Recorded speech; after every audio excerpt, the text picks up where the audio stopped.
everyone, and welcome to Poetry Street, a room without a roof where every voice is heard.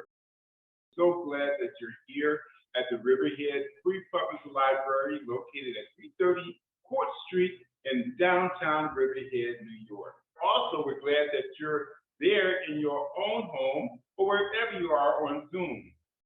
Poetry Street is a room without a roof where every voice is heard, and that's because we want to hear from you. Now, we acknowledge that we are on stolen land, and I've invited a descendant of the people of the Yamakwa, Chakwa, Chichi, Chiwa, the Tsilake tribal nations, the founder of the Native Unity and Peace, Jerron McKelvin, to make a video to talk about the land welcoming. Whenever we embark on any endeavors, anything with regards to invoking a good spirit, invoking teamwork, leadership, all of those principles in each individual, we always want to acknowledge the Creator for what He's bestowed upon us. With all reverence and gratitude to Creator for the blessings bestowed upon us on these sacred grounds that we call our home, we thank Him for our ancestors all across each state and the archipelago of the Caribbean islands and beyond. For they left the instructions handed down by signs in nature and in the heavens. We give special gratitude to our extended Lenape family here in New York for the ability to live and situate ourselves in their ancestral homelands. There were many tribal nations living together in the Americas for countless thousands of years prior to European encroachment, which underlined the wars, forced enslavement, and migrations in the 17th century and led to the Dutch West India Company to acquire a stronghold of land from the Lenape nation. They renamed it New Amsterdam and subsequently New York after the Anglo-Dutch Wars. Although there have been many countless tribal nations lost because of the aforementioned reasons, there are still many descendants of the ancestors who lived on, nurture, and protect the homelands, oral histories, and way of life. As a new day is upon us, it is vitally imperative that we acknowledge our history in order that we preserve the lessons of our past to make way for a restoration of peace and balance for a more prosperous future that we can all benefit from and enjoy together in our pursuit of happiness. Thank you. And now, ladies and gentlemen, I'd like to introduce you to my co-host, the wonderful, beautiful, and very talented, the Emmy Award-winning Maggie Bloomfield. All kinds of friends faces here today and up there. I present. I want to welcome you all to Poetry Street this afternoon.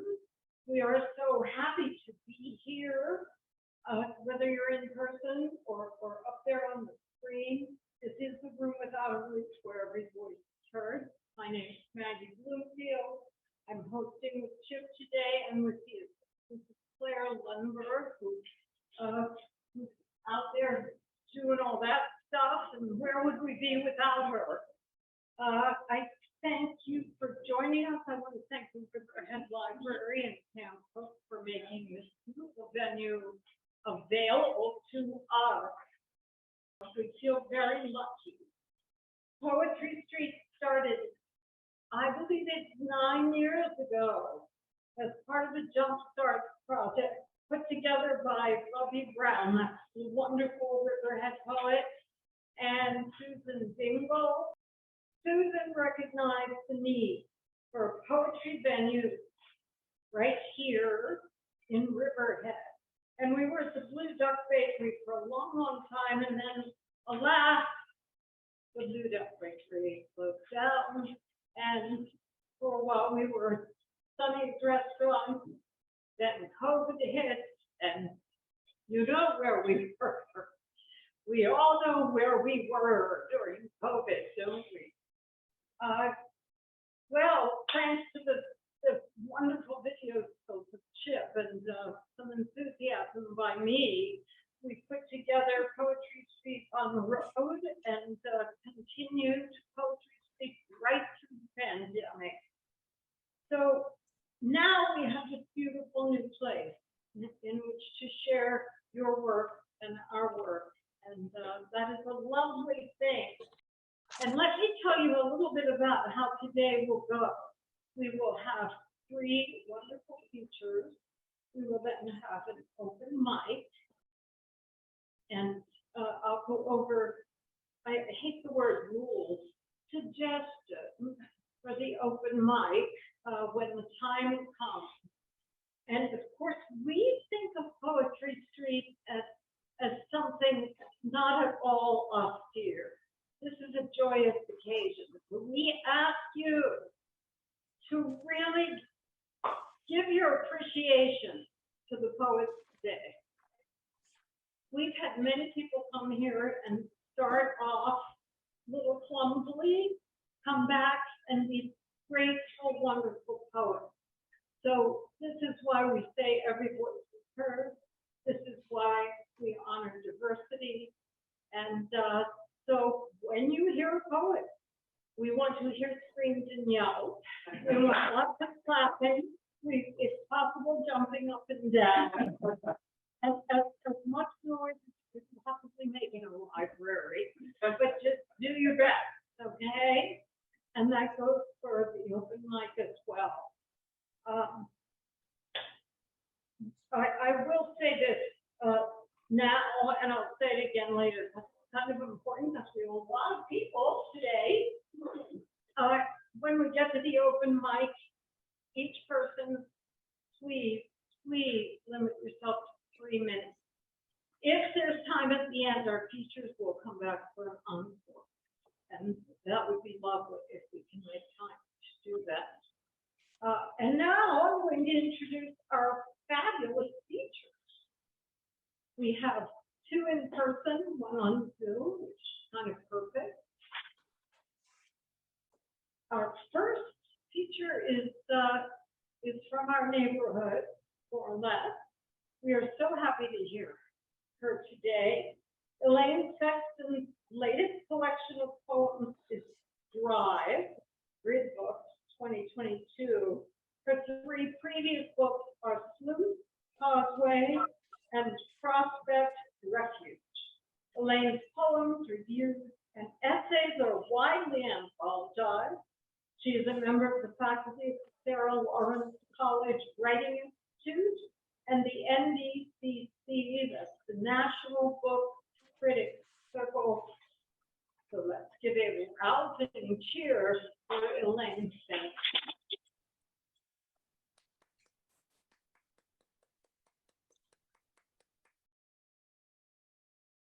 Thank you. Thank you so much, Maggie and Chip, for all the work you do. I'm a new discovery today, but it's such a lovely place and a warm community, so thank you for including me. Okay, so I'm going to read from, and the Riverhead Library. I'm going to read from my new book of poems, Drive, which just came out in April. And Drive, the title comes from the thread that runs through these poems in this collection has to do with transportation, public and private transportation. Sometimes a car, sometimes bus or train. Anyway, I think that's enough said about the title. I'm going to start with a poem that serves as the epigraph. Okay, so this is a brief poem that is a prose poem. It involves repetition. The most beautiful thing about my car is the beach. And the most beautiful thing about the beach is watercolor. And the most beautiful thing about water is the word. And the most beautiful thing about word is pigment. And the most beautiful thing about pigment is the soil. And the most beautiful thing about the soil is the earth. And the most beautiful thing about the earth is the sea. And the most beautiful thing about the sea is the drive.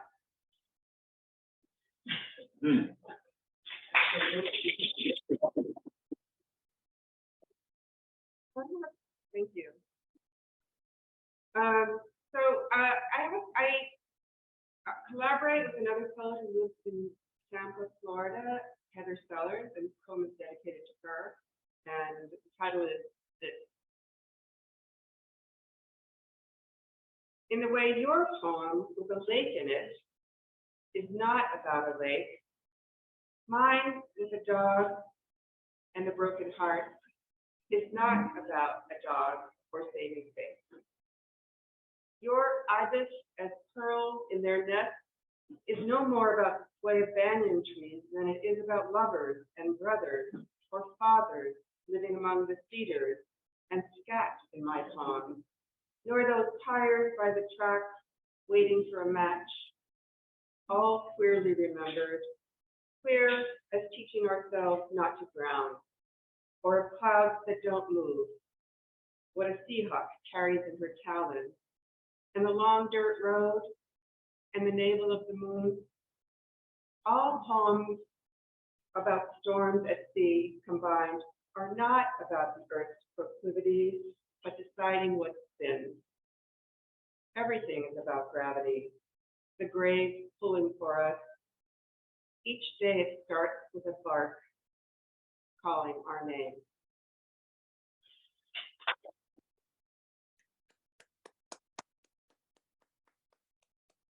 Motorist.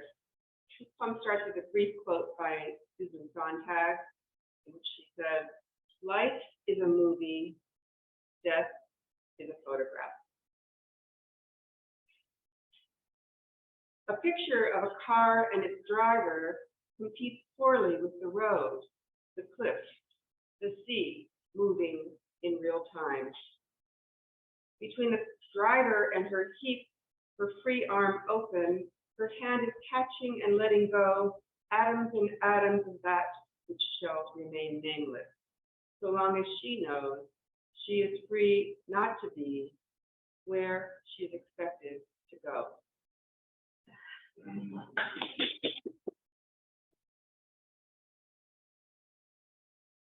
One poem is called Caper, and it refers to the adventure, not the little salty little fairy, which you put in your food.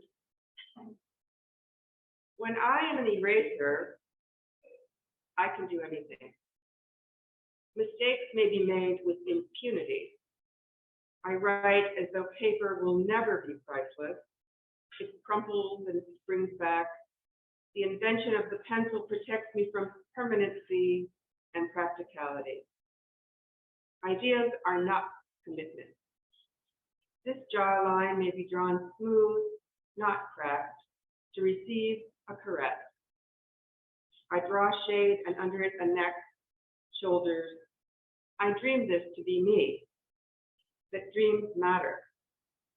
If I can be my dream and live it too, so can you.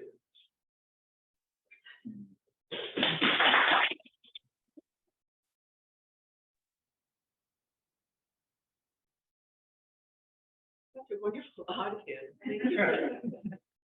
Can't wait to hear your poem. Okay, this is the title poem, and a number of years ago, my brother was gravely ill, and I was driving back and forth to where I grew up on the coast of New Hampshire, about a 5-hour drive from New York. And so I've lived in New York most of my adult life, but when I go there, I'm driving home to New Hampshire, but when I'm leaving there, I'm driving home to New York. So this poem takes place in that space in between two places. And when you're driving, you're not really any place. You know, you're in this kind of suspended space, which accounts for the cover of my book. This woman kind of suspended in the air. My tiny car's tiny engine groans and hums the way my mother hummed a little ditty when nervous, the way I do, mulling over something hard, letting my chest send a message to my mouth forming a kind of growl while all along staying shut. I enter the on-ramp to the freeway heading home from a family visit. The pedal to the floor. I pump my chin toward the dashboard, thinking I'm helping. I hear my brother's taunt. What is it with women and cars? We are old enough to equate mobility with independence. Real wheels take me out of state, escaping the trap I thought was the small town. For this, I left the ocean. I left the trees. I left Eel Pond with seabirds standing on spring ice, summer surfboards lined up on the berm between the seagrass and the sea. I left my family of origin, my Lucky buried in the backyard, dog heaven, now home to a chalet built by strangers, the chicken coop, the barn gone. When driving, I think of love as a road trip. The soaring, the breakdown, jump start, the brand new and old reliable. I'm no mechanic, though. I once knew how to change a fan belt sheared to a thread. Here, the air is fresh. The new mutt who traveled with me leaves her nose prints on the passenger windows the way my old dog did, leaving a spot just clear enough to drive through.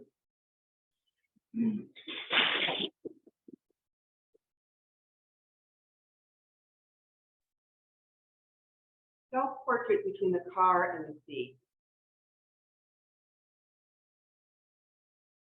I think I'll stay blonde a while longer. Downshifting for the view today, the engine sprains in first gear the way on foot my body climbing the last few steps does. You would hear it too if the heart had a literal voice. Silently pulling it for itself, the will wants the body to give it what it wants. How long will these starts last? I put off minding the flags lifting their faces. I watch sea life split from shell to sand to beach, eased by transition lenses.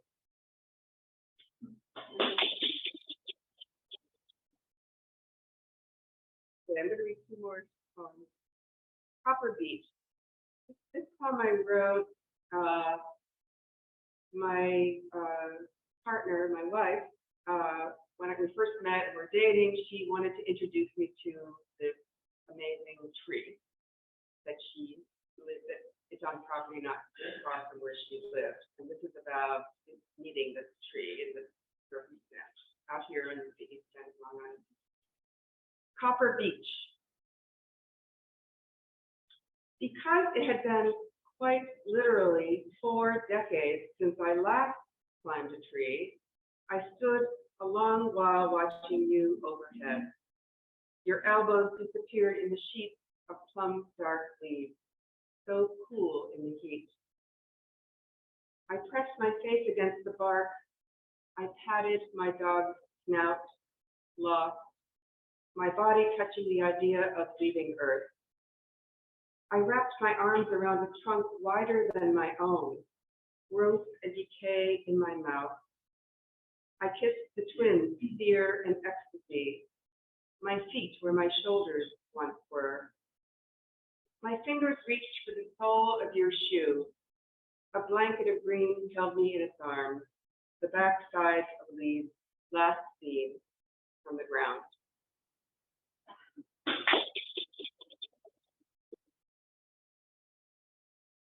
I forgot to mention, I want to thank Nina, Nina Yabel, who introduced me to Maggie and Chip. So thank you for bringing me into this community. I want to come back.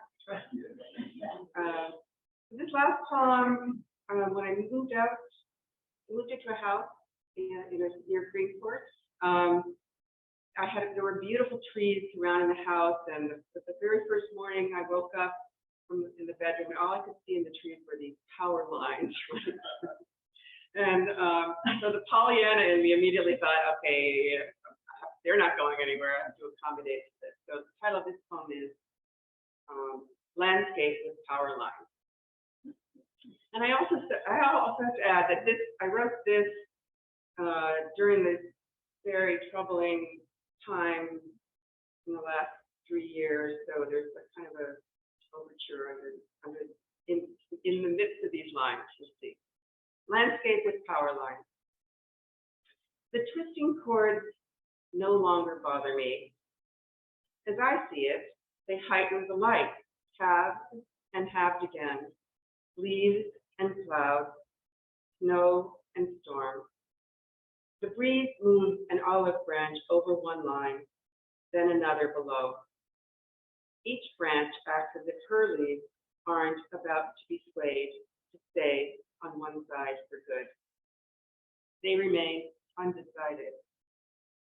Today they are subject to a dust kicked up as a truck hauling crops powers past. Birds make their wild plans to nest one last time. They weave their sticks and tissue their housing, including these lines. We are bound to live together. Thank you. Yay!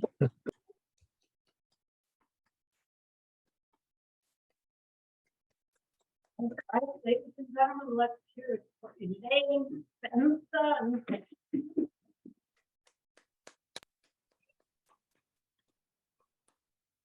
Beautiful, thank you so much. And what a pleasure, you know, we're out here on the East End. There's not an enormous poetry population. There's a really rich population, sort of mid-island, logistically a little challenging. So it's always really wonderful and fun to discover more about. Thank you.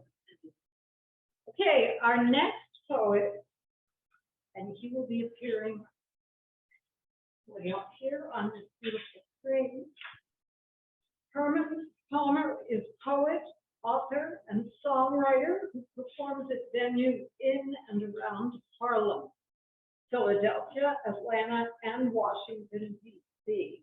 His work is published in anthologies, several books of poetry, and in a chapbook entitled Aquarian Love Poem, available through Moonstone Publishing.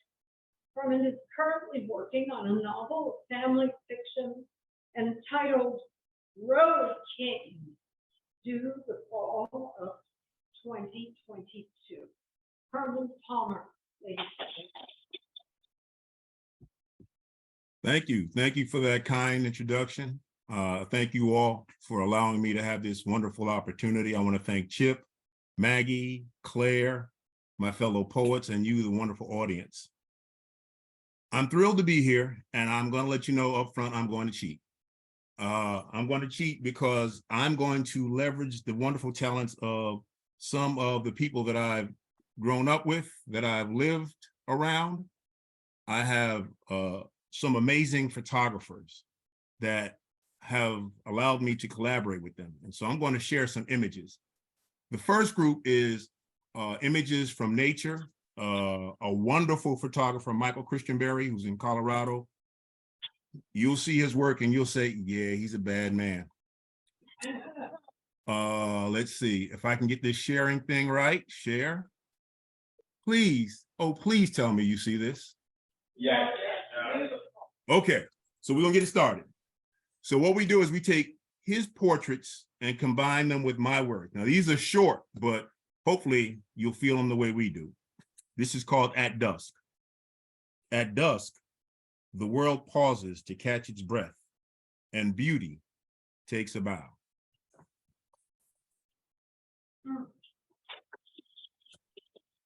This one is beauty. Beauty.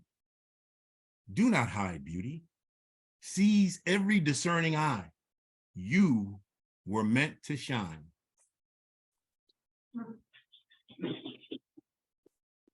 This is proud and free. Suddenly, the curtain of creation rose, and where once there was a humble valley, there now stood a great mountain, proud and free. Like I said, he's a bad man. This is life has its curves. In the journey of life, there are blind curves. If trouble should ever plant itself in your path, bend, but do not break. Yield, but do not surrender. Your help could be just around the next bend. Thank you. This is the sapling. A sapling stood trembling in the field. Sensing the little one's fear, an elder tree asked, "Why are you shaking so?" The sapling answered, "Because I am so small and all alone."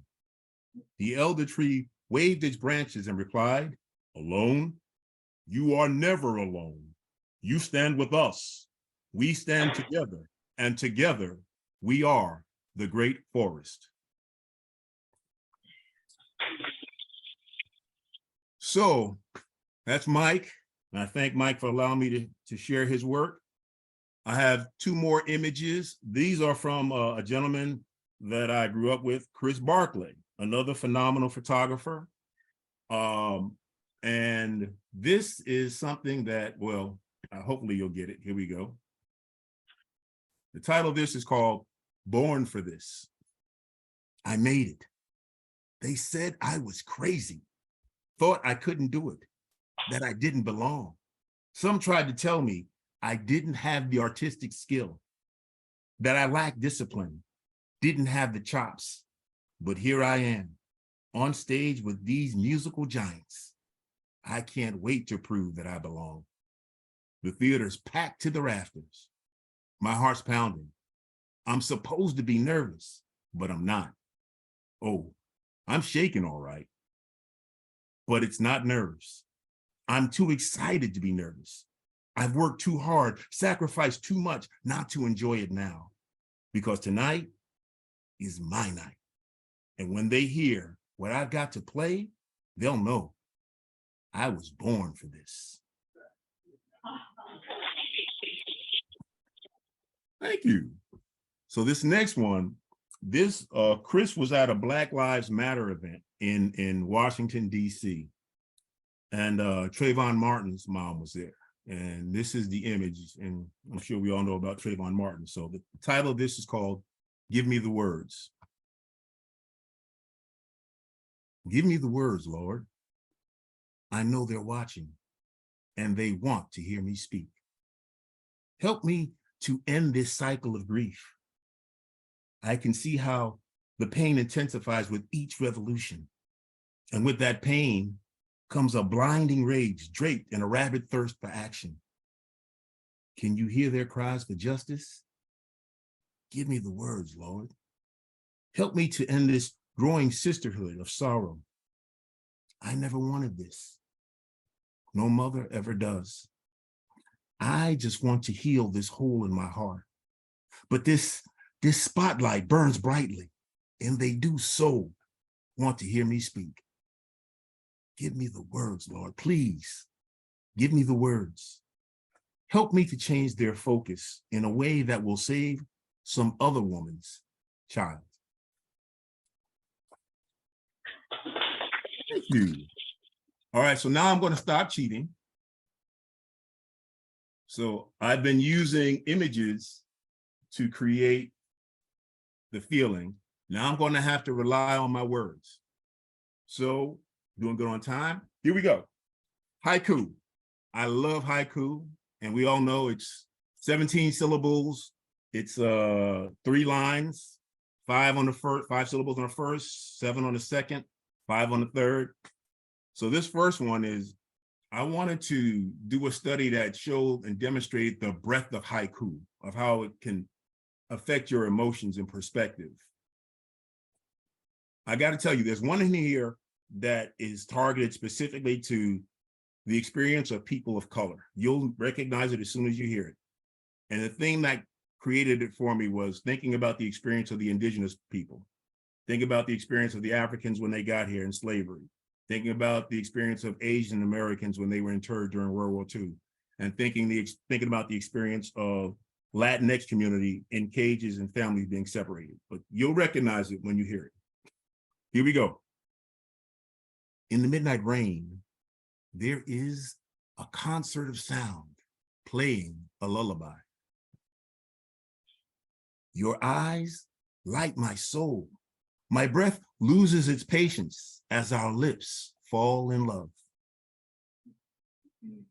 To we the oppressed, the villain in our story is America. I lie here and watch. Our shadows dance on the wall. Are they naked too? Light starts their appeal. Cockroaches scurry about, seeking asylum. I pay the rent here. The cockroaches, rats, and mice, they are just visiting.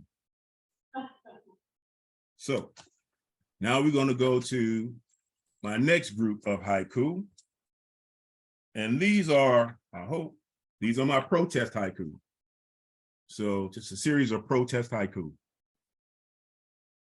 One voice armed with truth can make tyranny tremble and tyrants extinct. I have a duty. My voice is my sword and shield. With it, I move mountains. It's so hard to breathe with the weight of oppression kneeling on your neck.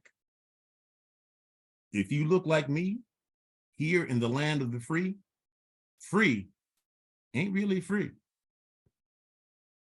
The cry for freedom reverberates in your soul with one demand: now.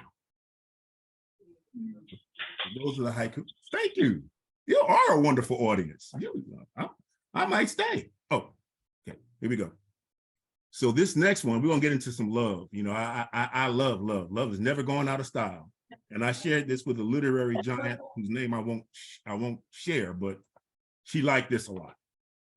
It's called The Shape of Water. I see you, and all at once, I'm drawn to you. You fill me. You quench my thirst for happiness. You fill my life with love. You flow through me. You conquer my fears just by your presence. We are fluid. We are connected. And if ever I'm asked to explain the meaning of you, I simply state the truth, that you are my joy, and I color you the shape of water. Thank you. Thank you. All right. I know I'm decent on time, so I got two more. And this one is when I use athletics as a way to inspire young people. I also use art. These are my Trojan horses to get connected to young people and help them to see the greatness within. So this is what I share with particularly children of color. It's called Black Man Personified. I am an echo of justice denied, a litmus test that measures a nation's commitment to its own ideals. I am a living, breathing anthem for human rights. I'm the Middle Passage, the cotton fields of Georgia, the mighty Mississippi, the Underground Railroad. I am the North Star, the undimmed light from the souls of Black folk, the strange fruit hanging from the poplar tree. I am the rhythm of this nation's beating heart. I am the Renaissance of Harlem, the Freedom Riders. I am 4 little girls in the rubble of a church in Birmingham. I am the March on Washington. Mine is the back that shouldered the burden of civil disobedience. I am power. I am, as I ever was or will ever be, an unflinching example of the faith, grace, dignity, and courage that bolsters the human spirit and is personified by the Black man's existence here in America. I got one more, and then I'm gonna get out. Thank you so much. So now, fathers, we know we got the worst ad agency because, man, in comparison to moms, we don't have it. So I try to uplift us. This is for us. This I wrote for my father and my brother, who unfortunately are both deceased. But my father grew up very modest. And so whenever they bought something, you had to be really good at fixing it because you weren't getting anything new. And whenever he was fixing things around the house, my little brother was always there by his side, just taking it in. And one of the most prominent features of my brother's face were his eyes and his smile. So this is called The Sacred Bonds of Fathers and Sons. A final twist of the screwdriver, his labor now done, the man gives his handiwork one final inspection. Like so many times before, the boy watches the man with wide-eyed devotion, drinking in his every detail, every movement, every nuance, as if it were air to breathe. The man turns to the boy and smiles his love at the beautiful sight kneeling beside him. Looking at the boy, the man recognizes the familiar features of his brothers and nephews etched in the tiny, bright face staring up at him. Moments like this forge ties which shape the present and future of generations to come. Such is the power that exists in the sacred bonds between fathers and sons. I thank you all for your kind attention. Thank you so much. It has been a privilege to be with you today. Thank you again. Okay, let's hear it again, loud and clear.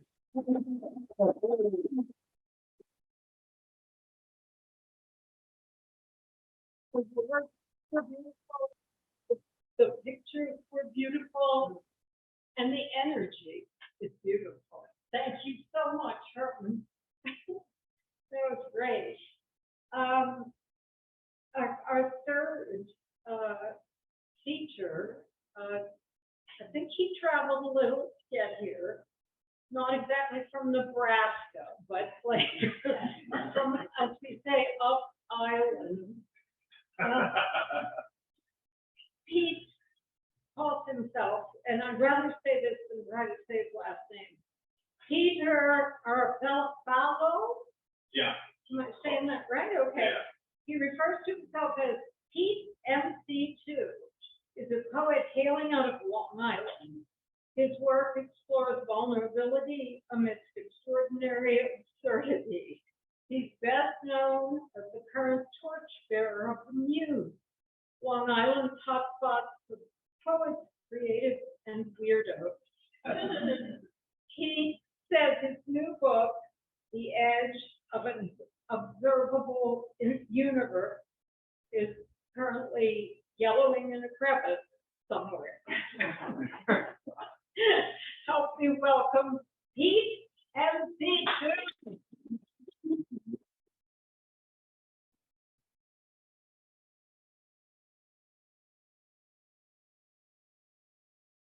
Hello out there, hello out here. I'd like to thank Chip and Maggie for having me. I really appreciate being here. Just gonna get on with it. We stress the hair dyed trivia, stress and oblivion. Thin, thin or thinner, be sure to eat, sleep, shop, and shimmer. Manufacturing experience, you need no experience. Just this process, debt, and repentance. Best get to your knees and beg acceptance. We're so open-ended, we don't need no ties. Just continue shopping soundly on these lullaby lives. We stress open-ended oblivion, so maximize the minimum. Culture yells so loud, it muffles our talk traditions. On television, we watch ourselves becoming invalids, invalid and incapacitated on high fructose catchphrases. Our truth lies dormant. We need these lies. We've been led to pasture, passively commodified. We stress catching up on the unlived moments, a ghost-haunted oblivion. One day we were here for them. Thank you.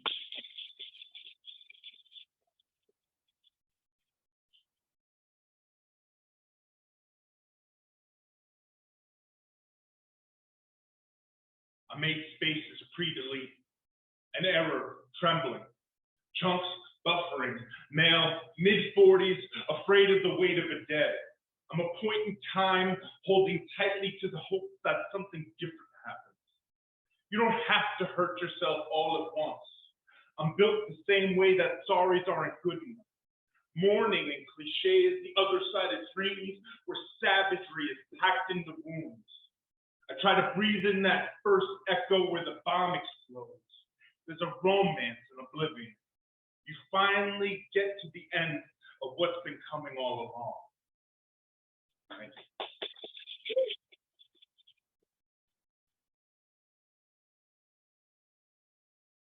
These slurs, these bottles are glass. They're ghosts piloting Chianti through catastrophe. I watch her drown in the blanket statements she uses to quantify everything. And the wolf drenched in whispers, reassures their salvation in being swallowed. My first love has always been escaping my mother. I'm swollen tongue, a platonic image trying to metabolize things far bigger than my dinner plate. Formalities served in smiles, hoping to speak mildly enough not to trip on any open threats. Our landscape, designed in lines held, clanking silverware, tight lungs. We split the hairs that drag this dinner to death. Our teeth gnashed in familiar frenzy. We never say grace. We're always too busy screaming nothing at everything. I'm a ring of spinning children, a storm of entrenched story, carrying her, my pocket full of poses, a childhood collapsing in ashy dust.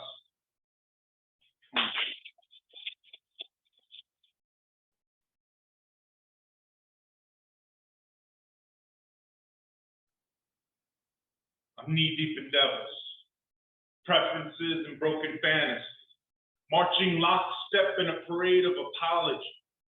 I can't trust or love my heart out here amongst the rabble, sipping breaths with those parts of myself I hate. A chandelier pane outstretched like the Jesus Christ. Amidst the ghosts and bones are all that not good enough. I spill myself with blood, abandon myself in pity, pride gorging on shame. I'm a mountain identifying as its crumbling edge. I tie my knots in bone. I have to keep remembering that I'm the one that gets the bullet out of my head. When the riot passes out, I realize this car crash has been a miracle. The manic, manifest, proof, the tight jumbled glisten of my heart. Please, take it to the earth. Tell her I'm sorry. I always hoped to share it. I could never quite manage the mechanics of how. Tell God I'm here, decked out in all this blessed clatter, a death rattle, chanting trails of stars. Let my tyranny of empty promise hold court with the rising and setting of the sun.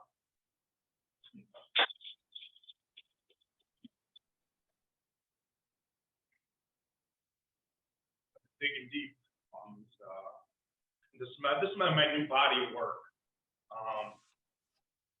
Thank you all for being here. I appreciate that, man. I appreciate the love. Their love was a face full of ashtray, enmeshed in a wet handshake. The air hung heavy. The way the sun cut through the haze, this limbo of ended worlds, a priest-lit wrist. An orphan amongst the wreckage of salvation, hostility caked on the walls. I've been claiming the echoes of daggers, a slave in a patchwork of pain, my bones caked in rust, clinging to crimes I carry in perpetuity. I always want to wrap myself around a good morning, each dawn droning, disappointment, hope long been buried in a battlefield. My love, slocked in bullets, fully prepared that any thought that might escape my skull to split the earth. I pretend it won't real, but it's way too close to accountability. I need reckoning. This debt requires blood.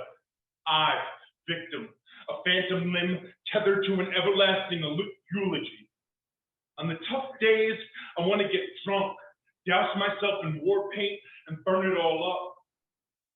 Just getting sick of waking up piled in ash.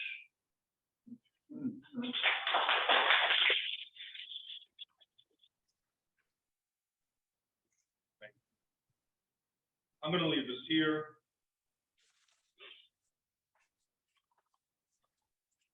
I'm a budding flower, screaming in my head. I'm a Molotov cocktail freshly burst in Buddha's lap. I'm a freshly pulled trigger withering on the floor. My blood out there on the street pooling beneath lifeless eyes. And this song doesn't skip a beat. Both subject and object, burgeoning tensions and everlasting peace. I'm unfinished poetry lying on your heart, hoping to hear the wind past your lips. I forget about love, I need a reminder that this machine makes something other than calculations. I want that to be my home. I need some rest. Thank you. All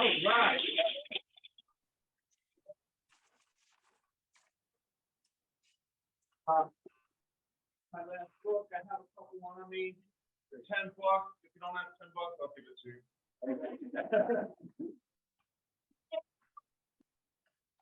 Oh yeah, sure.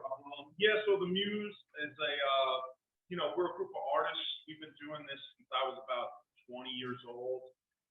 We host a few different open mics. We have one at Ears Tavern in Queens. There's another one that's hosted all the way out on the West Coast. And the one that I host is in Huntington at this beautiful new art spot, Industry. Definitely recommend everyone check it out. It's like where a lot of the underground artists are kind of moving towards, especially a lot of the younger people. So yeah, it's just a beautiful spot. I just feel blessed with my artistic, journeys through life. It's really brought me in contact with some beautiful people, and hosting the Muse has really been a gift. So yeah, thank you. If you want to check us out, we're at the Muse NY on Instagram. Thank you.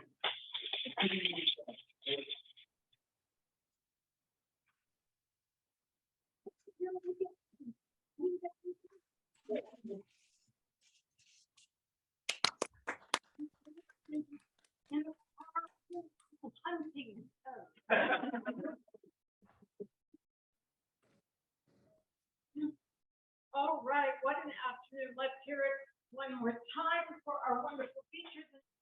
So I think I neglected to say, but I think most of the people on Zoom know that to sign up for the open mic, you sign up with Chip. And Chip is going to take over the open mic, I'm assuming. Thank you. Maggie Bloomfield, ladies and gentlemen.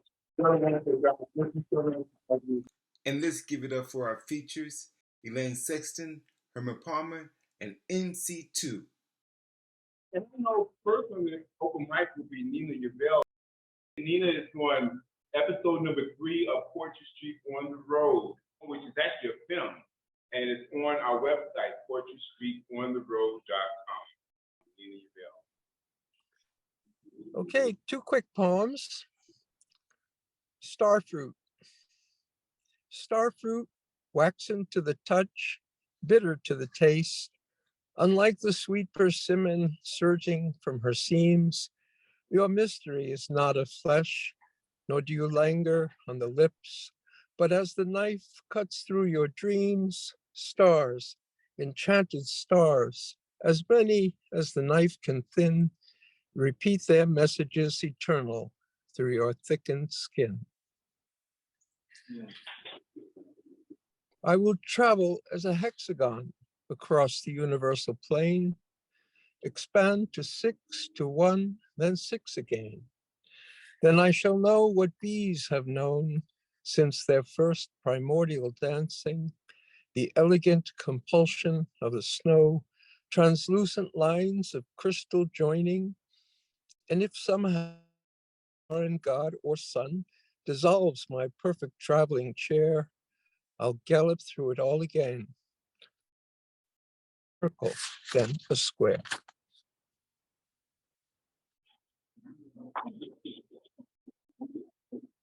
Thank you so much, Nina. Sometimes I like to write in like Schizophrenia, and actually, this is a poem that I thought about when I was thinking about Susan. Susan has this beautiful house way out west somewhere in Washington, and she has this gorgeous view of the mountains. So this is for you. Mountain range layers revealed as the fog lifts. Morning sounds fills the air with hope. Chores wait, and I have my coffee on the deck. So I imagine Susan doing something like that. Okay, so next up on the open mic is there Janet. Janet, where are you from? I'm from Riverhead. Awesome. I'm privileged to be on the board here at the library, so wanted to welcome everybody from the board. poem I'm going to read is the first poem I ever wrote back in April of 2020, just after the pandemic really hit. And I thought it was appropriate for sort of our Halloween time. It's called Midnight Movie Madness. Welcome to the black and white movie of a moonlit night. Tread softly. The mist of a cloak of enchantment where shapes move gently can signal danger. Shadows morph into ghostly figures, and the night sounds amplified into a trickster code. Opalescence replaces color of the spring flora to deepen the mystery. Lay down, look up, and be still. Clouds move swiftly across the sky, upsetting the moon. You start to question your eyes and ears. Am I in a familiar place? The director calls out to you. Are you ready to be a star? No, wait. You're just an extra. Transmission lost.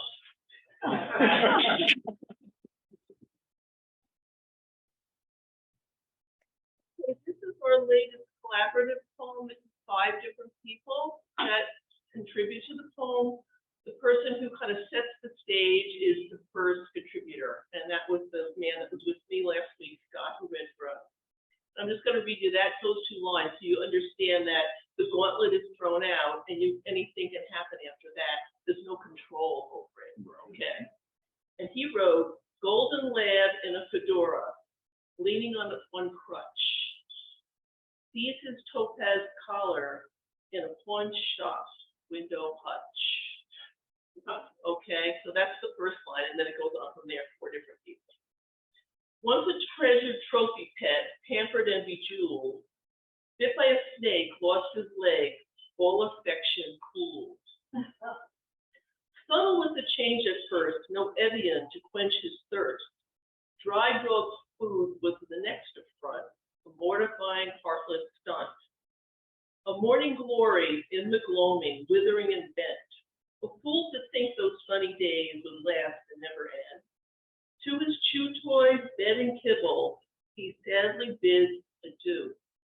No longer will his master trail him, picking up his poo. Alone in the park, alone in the street, hope is on the wane, no shelter for his keep. Finds an old man in a cardboard bed, shivering and gray. He offers up a bit of warmth and hobbles on his way. Another hapless dog appears, crippled just as he. With a look, her kind-hearted owner beckons. Now he's found a place to be. He straightens up his hat, brushes off his coat. A jaunt is in his step, despite a collarless approach.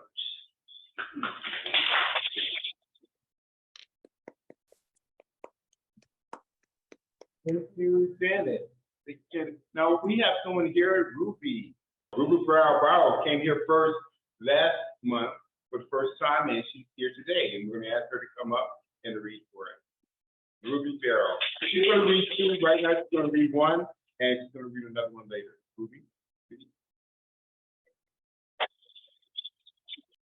I gave Joanne, I made a promise that when the poems that she gave me, I would someday read it. Here it is since 1984, and I asked permission. I'm reading the poem. She said, can you do that in 3, and then we'll give you another 3 for your poem. And I think I can do this in 3 minutes.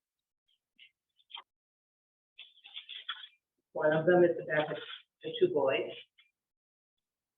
Why don't I love them every day the way I should at night, I pray. It's only when they're tucked in bed, so sound asleep, that I wish instead to hear them laugh and run around. This is a house, not a home. Without bad sound. If you have an answer, I wish I knew it, because as a mother, I think I blew it.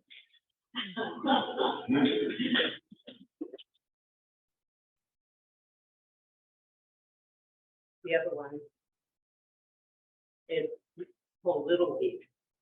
Our team was the good guys, and today we play ball. So we marched to the field, dragging back missing ball. There was Joey and David, Raymond, Michael and Rusty, Paul, Eric, Clayton, some new kid called Sexton. The new kid had red hair, curled up tight around his hat, and asked us dumb questions. What is this? What's that? Sometimes we'd answer, but mostly we'd not. The field made us dirty, and the sun made us hot. Well, the dragon first hit that old ball from the air. Zoom, that new kid had caught it. The kid was here. Well, the dragon's first hit, and I was wondering, where is this? What is going on? What is going on? Then two bats slammed the ball off the ground. Whenever it landed, the new kid was hurt. Well, now our team is up, and we teach this new kid how to really hit homers, steal bases, scared. I don't know how it happened, but I was struck out. That's 2 down, 1 to go. Is the umpire shout. Then this new kid gets up, as nice as you please, ba-boom! Our own baseball out of sight, against the tree. He flew around the bases, threw his hat on the fence, and we all wasn't believing. And it didn't make sense. We stood frozen and staring with our mouths open wide, betrayed by a girl. A girl on our side. Now the crowd roared and cheered. The good guys' team was winning, while that red-haired imposter stood giggling and grinning. Well, sometimes even all-stars have to sacrifice balls. Batter up, yelled the pitcher, and we yelled, "They all."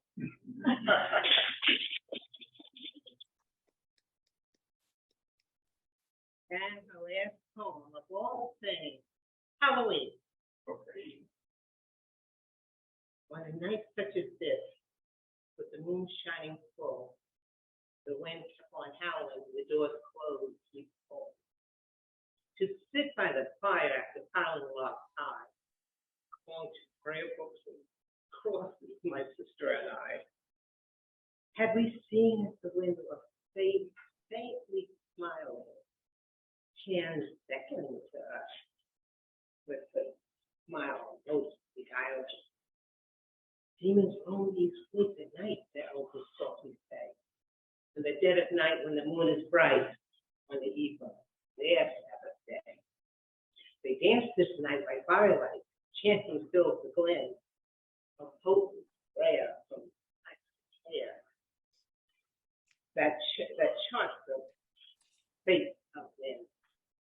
You say it's superstition, and these things are never seen. Then come and sit by me, by the fireplace, for tonight is Halloween.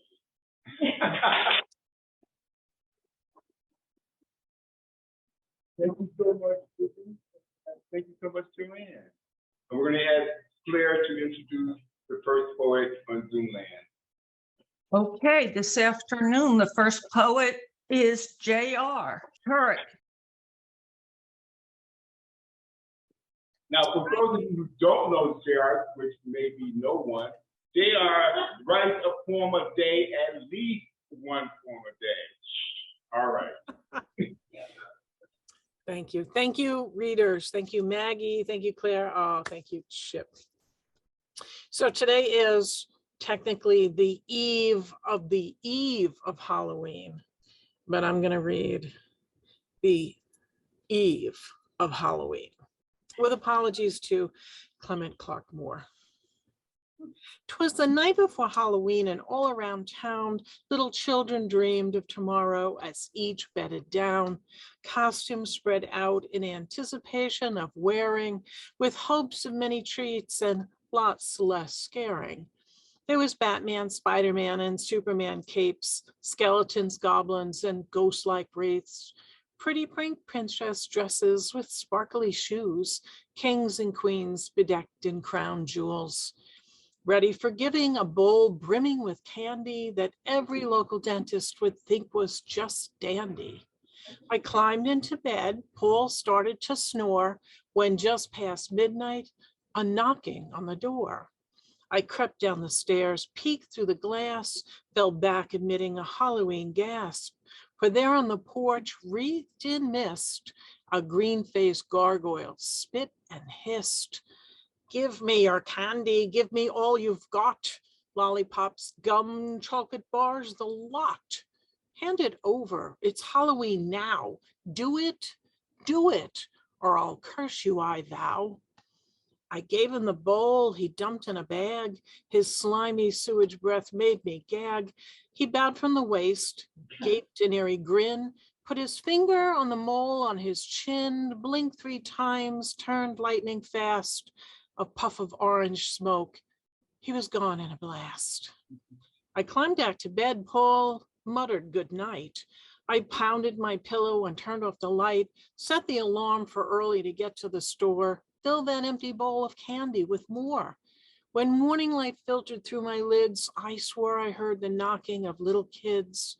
A dreadful cackling sound echoed up the stairs. I jumped out of bed, frozen beneath Paul's stare. How did you eat all that candy last night? You didn't leave the kids a single bite.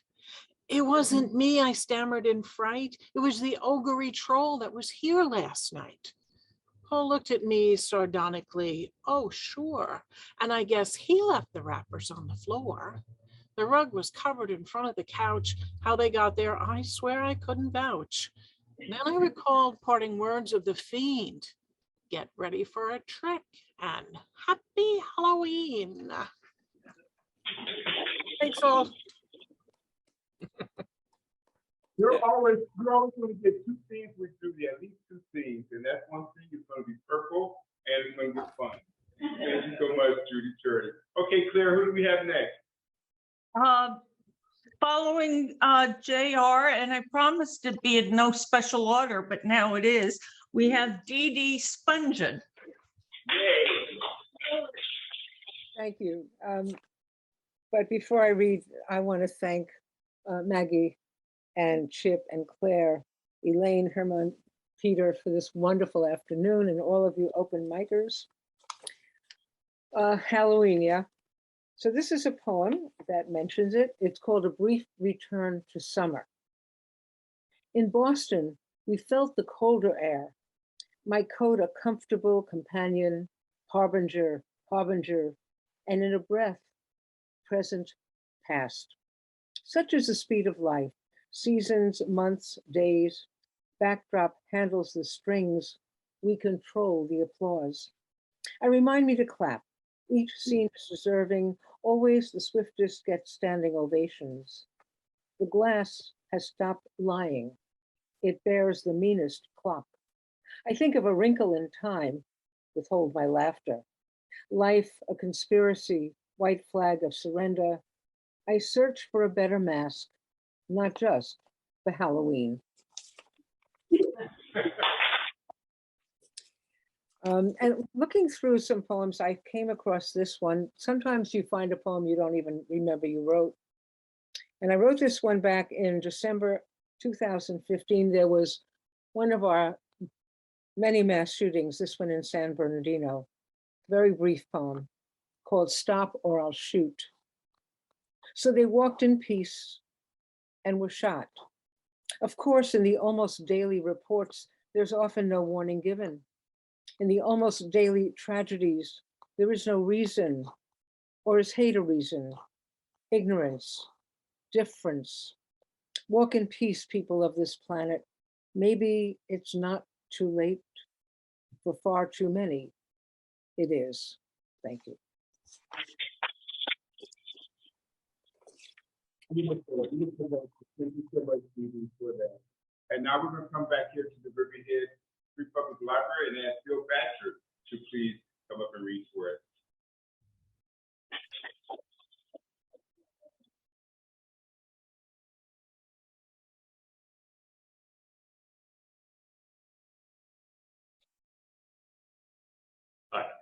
This is not a Halloween bomb.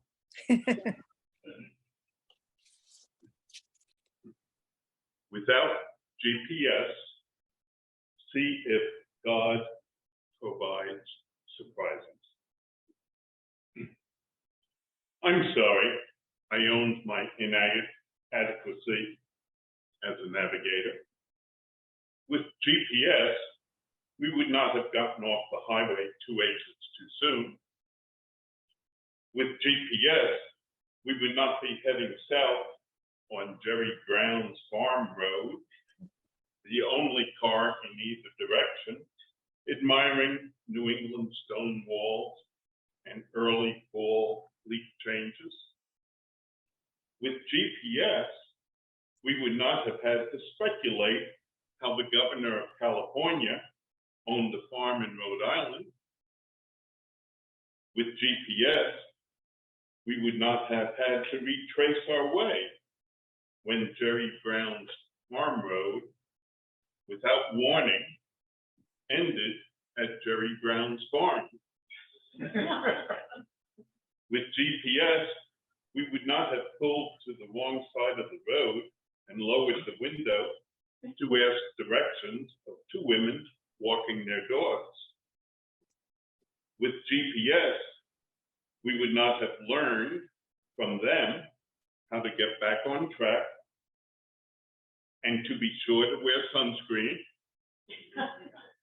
when we got there, and to be told by a woman 2/3 our age, now you boys behave. With GPS, we would not have spent half an hour exploring and instead would have had 3 hours to kill at the ferry slip instead of 2.5.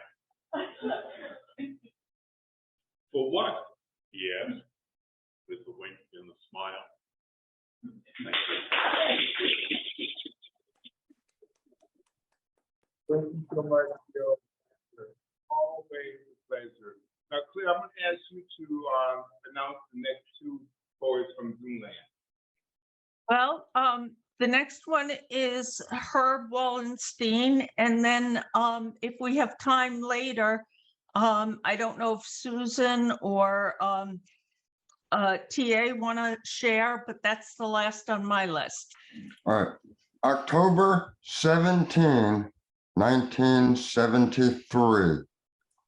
Sharp clouds have finished shearing the sun's long silver locks.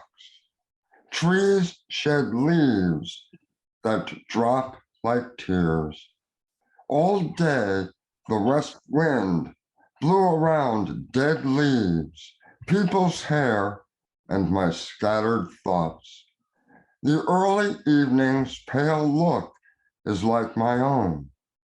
Even Holbrook is sere and polluted like I've been all year. Finally, to escape my mood, I enter Sachem Public Library. I'm hoping study's monotone will help. While wandering among pulpwood rows, I find nothing nourishing to gather. I'm poisoned from each fruit this grove has grown. Despite all that, I choose an Arthur Waley and a Kenneth Rexroth Chinese poetry anthology and sit down. Suddenly, a woman approaches. She works here. While putting away a book, she turns a moment and smiles for me. I know her too well. A few weeks ago, I told her that I love her and want to be more than friends. She said no. Soon, forgetting thoughts and books, I look with little tact to the luxury of her beauty, her brown gold hair, the color of harvest fields, her thick eyebrows arched like ancient Chinese bridges over her round brown eyes, her sunny smile, small white teeth and full red lips.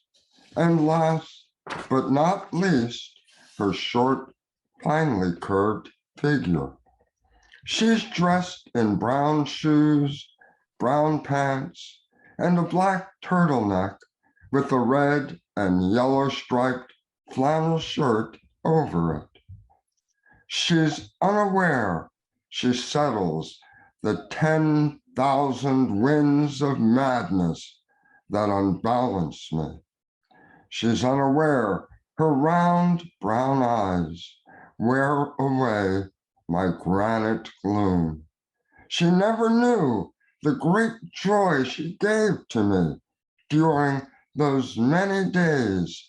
She spoke of everything from Frida Kahlo, Aaron Copland, Li Qingzhao, James Baldwin, Einstein, and God, to whether there'd be rain.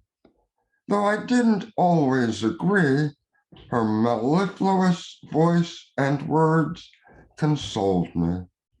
She never wanted to hear her sunny smile fills my cold life with warmth.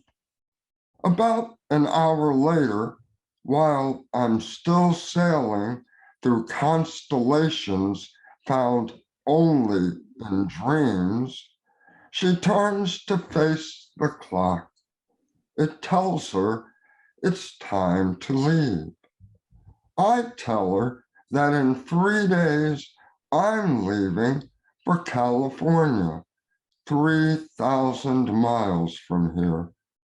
She smiles, says goodbye to me, then walks away. That moment glows like a novid sun. Thank you. Okay, now we will hear from Susan first, and then we will go on and ask Gladys if she'd like to share. Thank you, Claire. Thanks, everybody. This has been a wonderful reading. This is a poem I wrote for a friend. It's called At the Beach the Day After. It's for Jane. No one's going anywhere today, Jane, except maybe down to the water. Yesterday wore us out. The outpouring of flowers, the happy memories, the grief, the red roses piled on your coffin as we walked by. A pyramid of long-stemmed red roses reaching so high above the bronze cover, it almost toppled over. You weren't there, of course. You had orientation elsewhere. Among the blessed, the whole company no doubt turned out to welcome you home, as they knew you already from prayers that had been heard so often. Everyone recognized your voice, your radiance, your bright hair and laughter. But what about the rest of us? Left behind, our roses piled up, we joined together for lunch at the club. Where else? And over an abundant feast, we share this sweet loss that breathes inside us, united with your children, now our friends, celebrating you in food and sorrow. The next day, there's nowhere to go, except maybe down to the beach to watch the waves rise and curl towards shore, then break again, draw back, begin and break again, Jane, these waves as we remember you.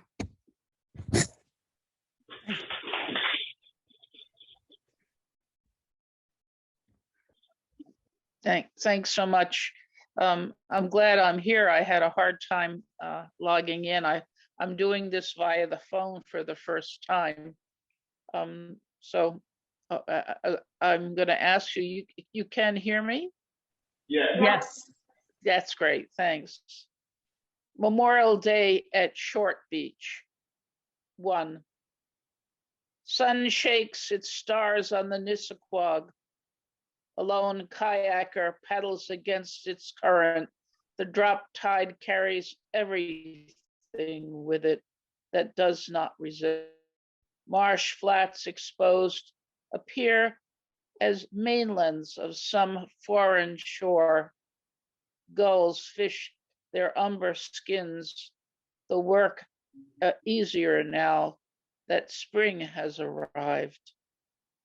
The kayaker has decided to surrender, his ample arms not strong enough to go against the tide.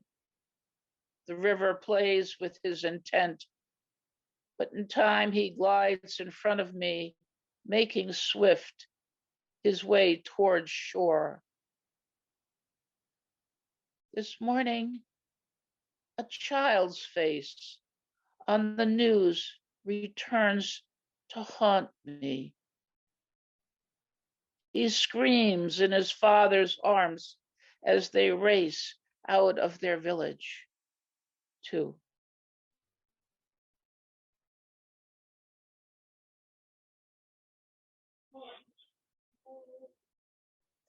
Above the light fixture, guardians, I watch as they plunge into the currents, bodies underwater, without their hands, clenching their offspring's meal. There are no other faces, only backs, legs, shoulders of stampeding humans, death mushrooms rising from the horizon, hysteria carrying all of them. No mother. Perhaps she was ahead of them, or maybe dead. His arms reached out. They reached out for me to save him. Thank you. Thank you very much. So we're gonna come back here to the Riverhead Free Public Library and ask Jen Sheriff. I'm sure she's gonna pronounce her name for me, because I messed it up. Where's that? Okay, thank you. Thank you, Maggie. Hi. I'm nervous, actually. The last time I was here, I was so inspired. I went home and I wrote a poem. And sure. And this is that poem. Okay, this is called Ellen Hates Her Father. 1. Ellen hates her father. Her formative years, 44th floor on the Upper East Side and the East Hampton Beach House. Her formative years, the East Hampton Beach House, parties, inappropriate drugs. Parties, inappropriate drugs, young girlfriends, guacamole, creme fraiche, lobsters, and yuzu, so big buffet. 2. Before he was Rudolph Giuliani, District Attorney of the Southern District of New York City.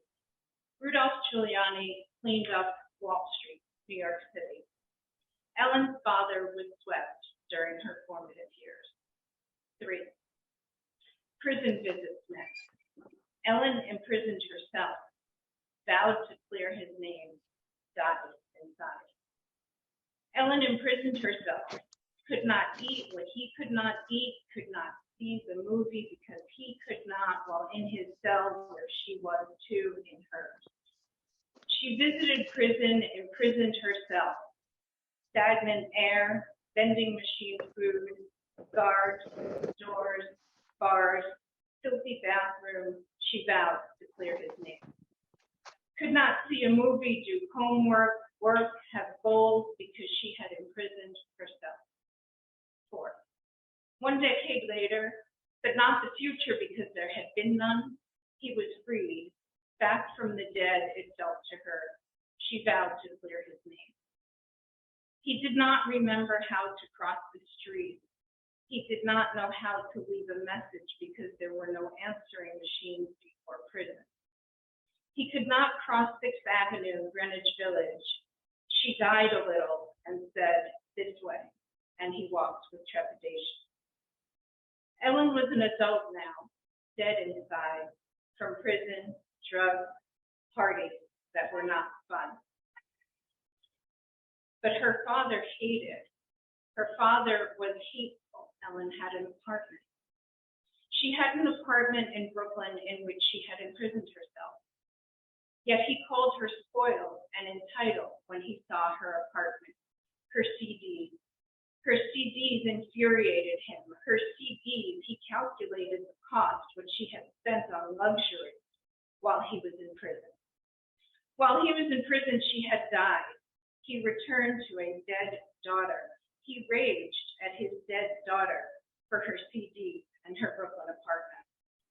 Was his a name to clear, she wondered? This was not the person for whom she had died. This was the person from her formative years, Ellen learned, after prison, after she already was dead, after she had nothing, because she had worked toward nothing, because there had been no future. There was the person. This was the person from her formative years. She learned after his imprisonment, but not after hers. For after his imprisonment, she was still unfree. Her new prison was his name, which was her name too, his unclean name, for which she had died and never cleared. Ellen hates her father.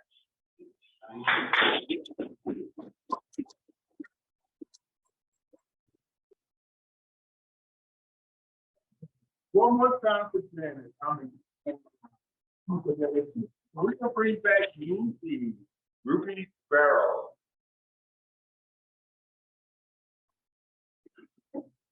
Are you guys having a great time so far? I know I am.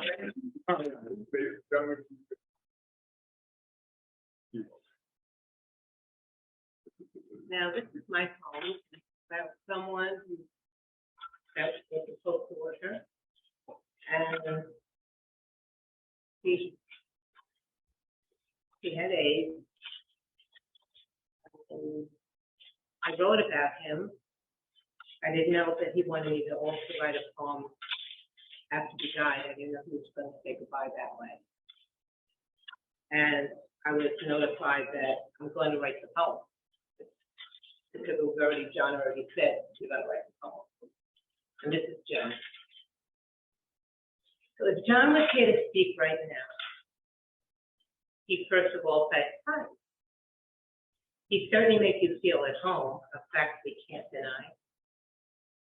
He had a smile for each one here, and perhaps a joke or two, as he graciously moved among us, greeting everyone. John reveled in social gatherings, spreading cheer like confetti. He cherished friends' surprises too, like homemade out of spaghetti. If John were here to speak right now, he'd have an outstretched arm to greet his dear and special friends, folks with warmth and special charm. Bernie introduced Tony to John some 25 years ago. Susan's quick cup of coffee with John lasted 9 years and 10 hours or so. On a medical note, John's convictions were strong from what we read and knew in sleep. It's no wonder a special entwining took place with the dear nurse in a future indeed. If John were here to speak right now, he'd surely say, then one is. It said he had good friends from the beach plums and thinking stuff. He'd talk on and on about his life on particular if and why not. He'd smile recalling a cozy spot at his favorite place called. John was a connoisseur of life, his thirst for fun, having been the shelter island ferry which to dine at the Ram's Head Inn. His sense of humor was unique, not something to mimic or mock. Just weeks before his final goodbye, he made boulders and called it bedrock. It was Wendy's 40th birthday bash at the home of our caveman chef. We're reveling. John yelled, "Yabba dabba doo," a whole month. So John was here to speak right now. he'd introduced for us to see. A special worker who became his friend when Bernie's quilt lit up DC. The turn of events that followed were branded in his heart. Thousands of panels adorned the hill like a beautiful work of art. John talked about a distraught man who observed the quilt and cried, who would make a quilt if today or tomorrow? John befriended this stranger, yet this was the John we knew. Within days, the pill was made and sent off. Really, the story is true. A written message to John through Tony pressed on the rhythm today and added John writes. The meaning is clear. Love's the answer. Love's the way. As we are gathered here and touch the hands of people we don't know, it's John who's introducing us. Can't you feel it? Don't let go. When John's energy level started to wane, it would sometimes cause quite a fit. But when he felt well, he would dance with his friend and my co-worker, Cliff. Here's food for thought as our stories are told, with one person or two or a bunch. When the wind in the willows caresses in our hearts, if you listen, you'll hear. It's too much.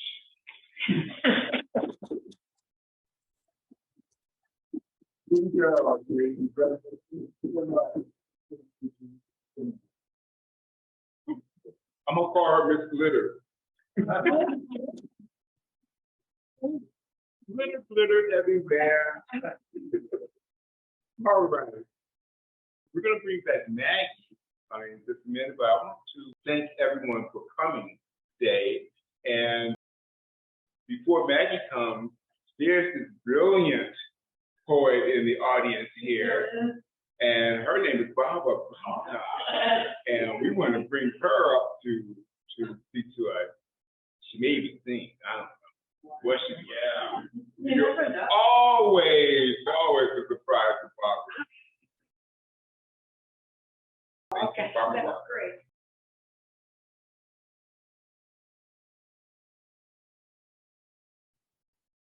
Wonderful to see all the familiar faces, and thank you, Maggie and Chip and the library in the form of Janet, and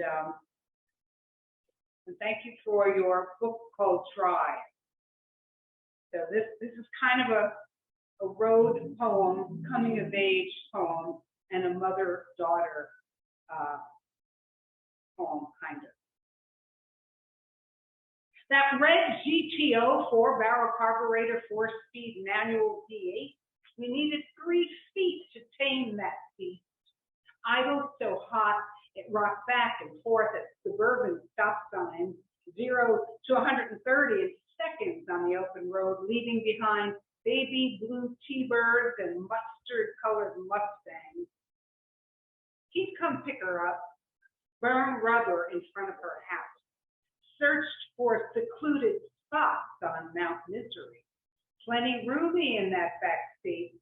Then cheap Chinese food at that pink stucco place over on Jericho Turnpike, where they served up cat romaine tableside while cockroaches fiddled on the banquette. That last summer, before college, before Vietnam, the passion, the pleading, the pleasing drugstore runs for lambskin, a blue and white chenille bedspread between Jones Beach dunes. When she told him it was over, but it was never over for him.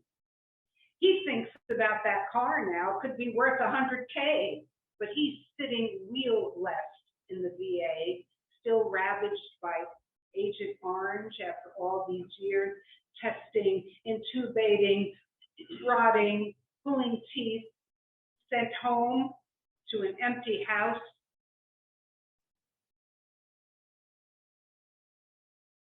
On a liquid diet. He's kept those memories fresh. Her mother was never crazy about that match.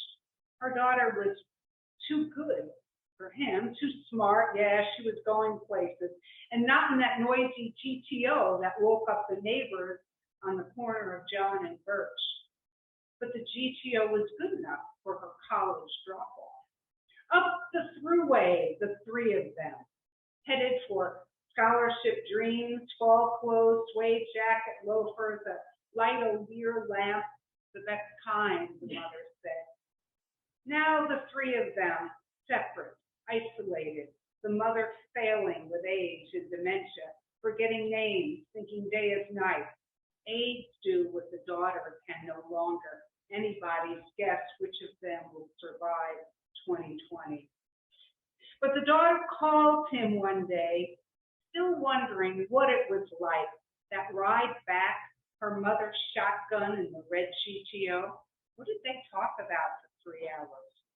He remembered clearly, your mother said, "You've had a good run."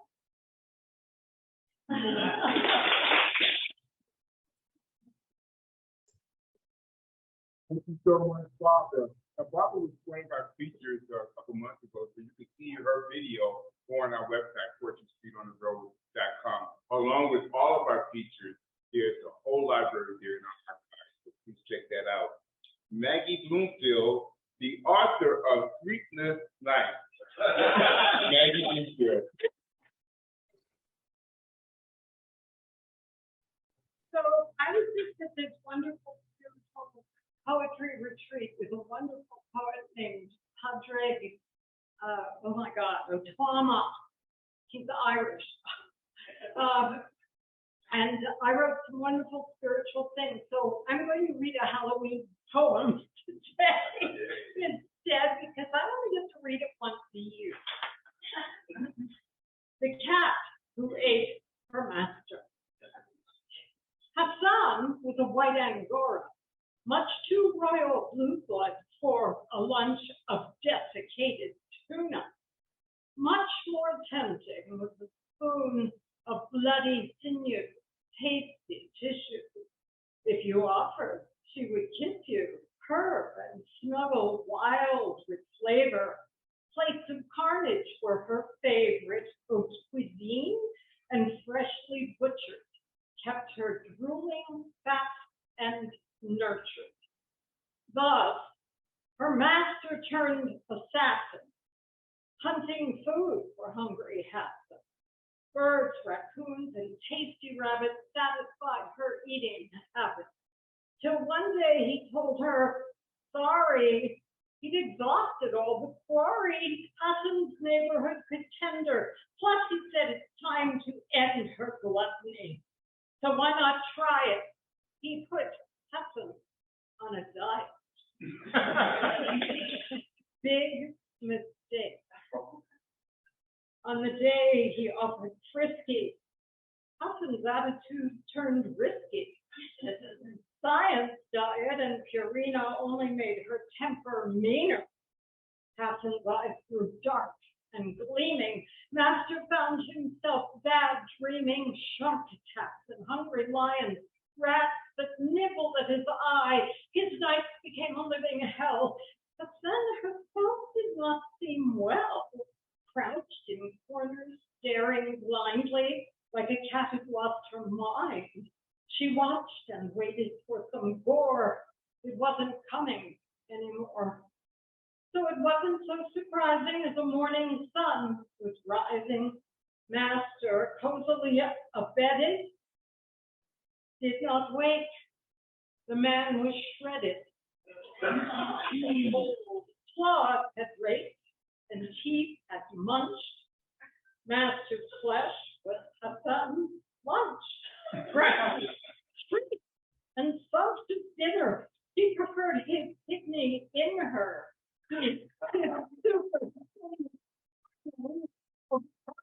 For dining. So the moral of the story, if your kitty's tastes are gory, better give your pet her wish or become her favorite dish.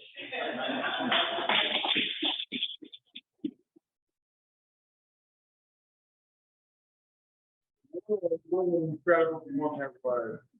Maggie also wrote a poem called Coronavirus, Coronavirus, Coronavirus. And I think that's going to be an award-winning poem. It's amazing. And hopefully one day We do it together. Yes. Yes. How beautiful is the day. The crow calls, raising the light, awakening the ghost of darkness night. I walk along the trail where the dewdrops, nurturing mist, ceremoniously beat the lawn. Barefoot I am. I hear a voice call out my name, not altogether unfamiliar. I look towards the hill where I was beckoned to go. Again, I heard the voice carried by the morning air calling my name. Yes, my Lord, I answered. All right. This month, 4th Street, we're going to acknowledge some people here in this room. We're going to acknowledge our other founder, Bubby Brown, Robert Bubby Brown. He's not going to read today. However, we just want to acknowledge him and Linda, and also a dear friend of ours, Steve Kramer. He's not going to read today, but we're going to have him come back. Hopefully he'll come back and read for us another time.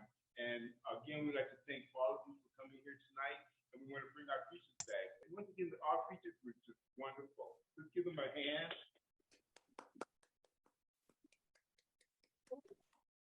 Elaine?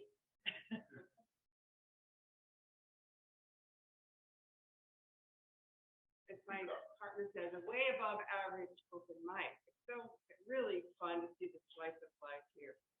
And it's represented in your poems here. So I'm going to read. Can you hear me?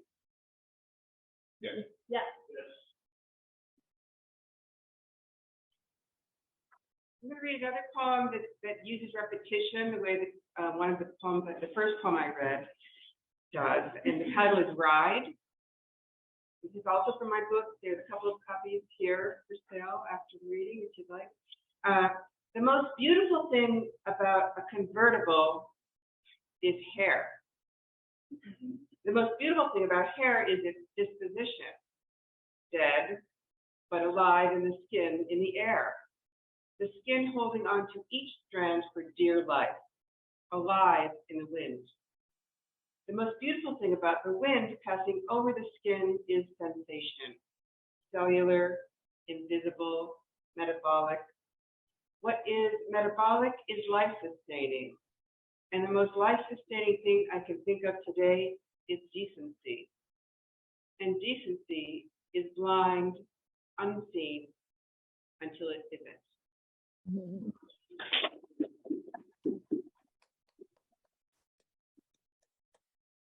Thank you. Beautiful. Hermond. Hello. Hi, Thank Aaron. you. I want to thank everybody for this wonderful opportunity. Thank you for sharing your art. It's been amazing. I've got a poem. The title of it is A Poem for Change. You know, there's a lot of things going on in the world and in society, and we have power, the power of creativity and the power to influence. So we just choose to use that and share our art, and hopefully you'll get it through this. If the pen is mightier than the sword, then a voice, a single solitary voice, can have the power of a nuclear bomb. If a picture is worth 1,000 words, then a voice, sharing a message filled with purpose, wrapped in emotion, dipped in truth, conveyed with conviction, interwoven in a poem, is a library that speaks to the human experience, cataloging our hopes and dreams, our flaws and imperfections, our faiths and follies, failures and triumphs, our love and our hate. One poem, that's all we need. One poem from a poet who is strong enough, brave enough, bold enough to take on the world and all its people by challenging us to be our best selves. And it all starts with the first letter of the first word of the first line of a poem. Thank you.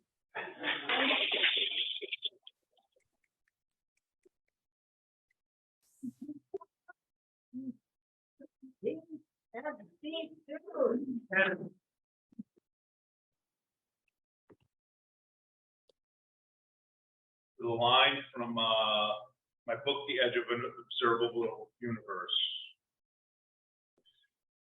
I'm cordial when I lack the patience or audience for honesty, buffering the limitations of knees jerking, not burning every bridge, yet still the most real it's acceptable to be, perhaps just with myself.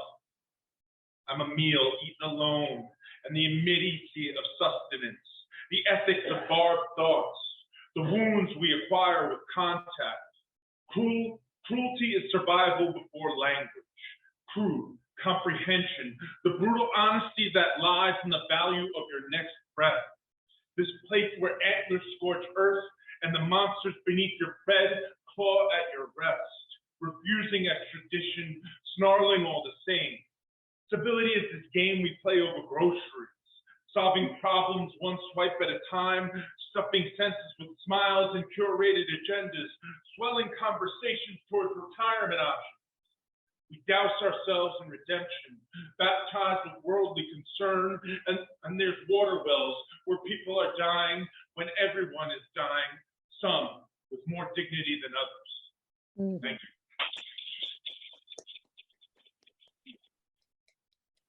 Thank you. Thank you, everybody. Let's give a hand for everybody.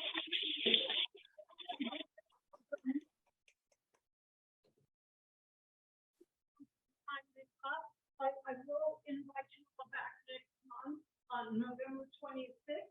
Our features will be with Southampton poets Heidi Rain and Tom Olishuk. What an afternoon. I want to thank the library. I want to thank Claire. I want to thank Chip, and I want to thank all of you. And also, we want to send a special thanks to J.R. Turek for getting the word out there for month after month. We really appreciate you, J.R. And TA Now, we thank you so much. TA Expressions, check that out online. Thank you all again for coming here in the Riverhead Free Library, and also thank you on Zoom Land. And we'll see you next month.